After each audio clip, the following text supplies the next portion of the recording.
Israel's army has a thirst trap Instagram. I guess if you don't have Dodge Challengers in your country, the best way to get people to enlist is IG model psyops. Times are weird. I love it. The IDF has more social media accounts than me. This account shows you girls from the Israel Defense Forces in uniform. So to further damage my permanently damaged mental health from reading the news all day, I went into the comments. And once I opened the comment section, there was enough free Palestine comments it could span to the sea. Get it? From the river to the sea, Palestine will be free. It's a joke. I don't support a side on this. Calm the down, you armchair activists. I started with what I thought was Alex Cooper from Call Her Daddy, and instead of a Spotify deal, she got a PSYOP deal. One guy asked, lesbian or bisexual? I'm not sure why that needs to be known, but to be fair, he is a fellow investigative journalist, so maybe he was journalizing. We checked out this woman, not like that. We checked out her profile, and Bal Mazar said, I got something new for your tactical gear. I'm scared to know what that means, but it's probably smaller than 9mm. And it gets worse. This woman got praise from Gian. You are the popular Orin. I don't know what Orin meant, so I researched it. Some research.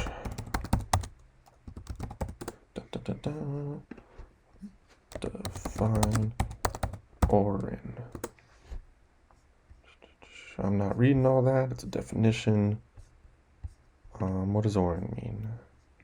Orin means light, pale pine tree. Oh, what the pale tree? I've seen women called worse. That's not that bad. Oramangu, what are these names? Was also concerned for this IDF soldier's safety. You afraid of rocks? Oh, that's sweet, because I've seen videos of rocks thrown at the IDF forces before. That's so nice. You make me rock hard. Oh, that's a different kind of care. I mean, he still cares, but ew. She's a 10, but she airstrikes hospitals. That's fair criticism. I won't stop talking to a girl because she was too into football. Now you may be asking, are these AI generated? No. With further journalistic research, I found their Instagrams. They tag them, but journalists don't do research anymore, so I consider this journalistic research. And after all, I'm the greatest journalist of this generation. And one of the girls from the page is an active police reservist, and she's still posting photos of herself during the war. Someone even asked how her dog Kimchi was. That's a next level simp right there. Ladies and gentlemen, The Semi-Daily Night Show with Gary TV, your host, Gary. Tonight's ceremonial first pitch. And please welcome the President of the United States.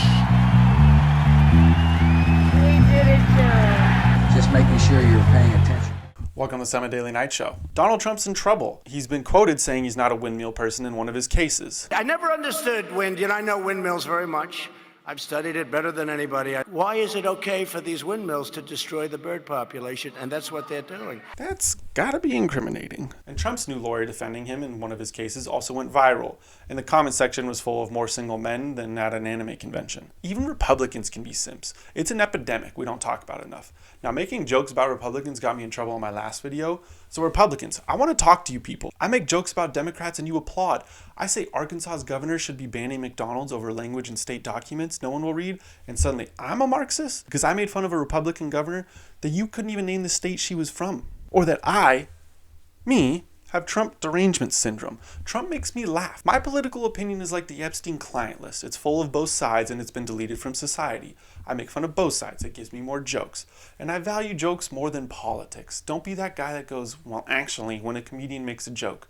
You aren't fun to be around, no one will like you, and you'll spend your days simping over a f***ing lawyer. Sorry, but the side that calls everyone a snowflake has become a snowflake. So speaking of lawyers, New York's Attorney General has been subtweeting Donald Trump like your high school ex subtweeted you when you were a sophomore. I don't know much about courts. I think the court system is bull, and if summoned for jury duty, I plan to tell them I'm racist. I'm not, but I'll do anything to get out of jury duty. The Attorney General is going after Trump for lying about his net worth to enrich himself. If that's a crime, can we go after every online marketer that sells a course and has a fake Rolex?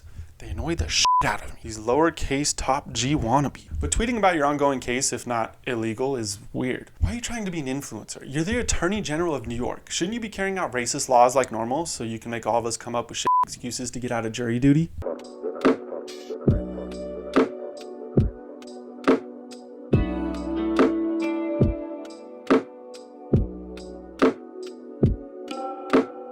The biggest political cycling scandal just dropped. Pete Buttigieg has been caught being dropped off so he can be photographed that he cycled into work, and he's the biggest liar in cycling history. All this started with Marjorie Taylor Greene, the woman who looks like she drinks at her kids' softball games, accused Pete Buttigieg of staving the tour to Washington that he cycled into work to show how green he is. And she was right, the footage leaked. The Secretary of Transportation has multi forms of transportation to get to work.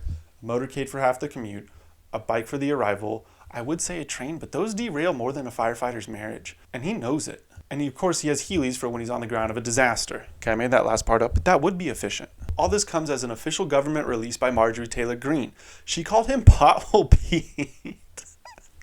Holy f***. She might replace Trump in the next election. And she's doing all this in an effort to reduce Pete Buttigieg's salary to $1, which is still way too much for politicians. Besides, he doesn't need any money for gas.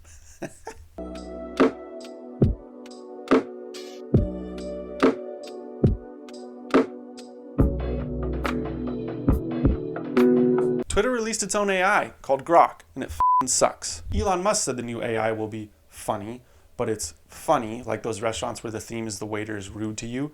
Imagine paying and tipping someone to be rude to you. Just go to Chipotle. They're ruder and even more overpriced. In order to get access to Grok, you must be paying for Twitter. Holy shit, they are the same kinds of people. The Tesla CEO, Elon Musk, said if AI is going to take over, he hopes it could at least make us laugh. If AI takes over and the robot begins making stupid jokes about 420 or 69, I will form a domestic terrorist group and release an EMP on society tomorrow. I'm going to have to bleep all that out for TikTok. And I may have to, considering its response about scooped bagels. And honestly, if you ask for a scooped bagel, you should probably be replaced by AI immediately. Bagels are bread. You're supposed to eat the bread. And I say that as a celiac survivor. If you aren't aware what celiac is, it just means gluten hurts our tummies. Grok said scooping a bagel is like performing bagel surgery without a license. Kind of like drilling under a whole city without a license there, Elon. This is the most accurate depiction of a Grok user. Grok was also asked about Christmas music and when it is acceptable to play it.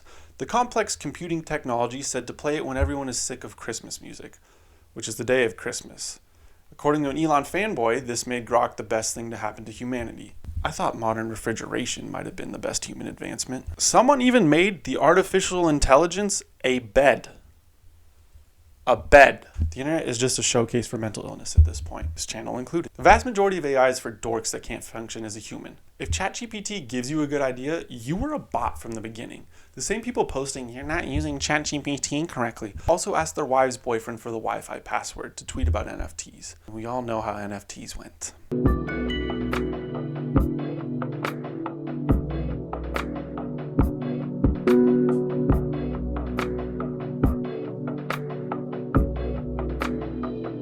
Omegle is shutting down. The anonymous random video chat connector site is shutting down after 14 years, which ironically is the average age of people assaulted on that site. Omegle was a site you went on with your friends once and you saw more dicks than a cycling ride planned by Pete Buttigieg. I'm gonna get in trouble for that one. The site finally realized it may not be safe for children. It took them 14 years to figure that out, and is officially shutting down. And this isn't the only unwanted show of balls in trouble. The Las Vegas Sphere lost $100 million in its first quarter operating, and the CFO quit. The Las Vegas Sphere is for people who like U2. No, they really performed there. Who the f*** bought tickets for that? The $2 billion Sphere is struggling to make a profit. I'm not a CFO, but I could have told you this wasn't going to work. It's just the Vegas version of the Soarin' over California ride. And I have a plan to fix this. Post all the jokes written by Grok. Grok users love pointless shit. We'll do it live. We'll do it live.